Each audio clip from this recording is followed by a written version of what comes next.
Hey guys, ഇന്നത്തെ വീഡിയോയിൽ എനിക്ക് പ്രത്യേകിച്ച് റോളൊന്നുമില്ല. ദിവ്യ ചേച്ചി അവർ പണ്ട് സ്കൂളിൽ പഠിച്ച കാലത്ത് ചെയ്തിരുന്ന ഓരോ ഓർമ്മകളൊക്കെ നമ്മളെ കാണിക്കുവാട്ടോ. ഇപ്പൊ എനിക്ക് എന്താ പറ്റിയതാ? ഈ പേനയുടെ ഇത് പോയി, ഇവിടെ അടിക്കുന്ന ഇവിടെ പോയി, അടപ്പിന് ഈ സാധനം പോയി. അപ്പൊ നമുക്ക് പേന കൊണ്ട് ഇതൊന്നും ഉപയോഗിക്കാൻ പറ്റും. അപ്പൊ നമ്മൾ എന്ത് ചെയ്യും? പണ്ട് ഞങ്ങളൊക്കെ കാണിച്ചുകൊണ്ടിരുന്നത് ഇതൊരു പേന തെളിയത്തില്ല, ഇത് തെളിയാത്ത പേനയാണ്.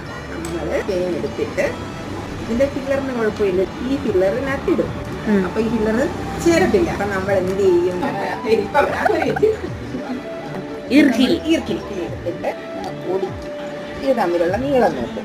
ഇത് ഇതിനകത്തോട്ട് ഈർക്കില് നമ്മുടെ നീളം കുറവുള്ള സാധനത്തിന്റെ സൈഡിലോട്ട് ഇങ്ങനെ കയറ്റും. എന്നിട്ട് ഇതും കൂടെ വെച്ച് ആ കറക്റ്റ് അളവിൽ ഇങ്ങനെ പൊടിച്ച്, പണ്ടൊക്കെ ഞങ്ങൾ വീട്ടിലൊക്കെ പോകുന്ന സമയത്ത് ചെയ്തുകൊണ്ടിരുന്ന കാര്യം. എന്നിട്ട് ആ നീളം എത്താത്ത അതിനകത്തോട്ട് ഇടുന്നിട്ട് ഇങ്ങനെ ടൈറ്റ് ചെയ്യും. എന്നിട്ട് നമ്മൾ എന്ത് ചെയ്യും? നമ്മള് ഇതിലിങ്ങനെ കറക്റ്റ് ആയിട്ട് എഴുതും. പണ്ടൊക്കെ ഞങ്ങളൊക്കെ ഇങ്ങനെ 90s കിഡ്സ്. നിങ്ങളൊക്കെ ആരെങ്കിലും ഇങ്ങനെ ചെയ്തിട്ടുണ്ടെങ്കിൽ കമന്റ് ചെയ്യൂ. ഞങ്ങളൊക്കെ പണ്ടൊക്കെ ഇതൊക്കെ ചെയ്തിട്ടുണ്ട്. ചെയ്യൂ, പഠിക്കൂ.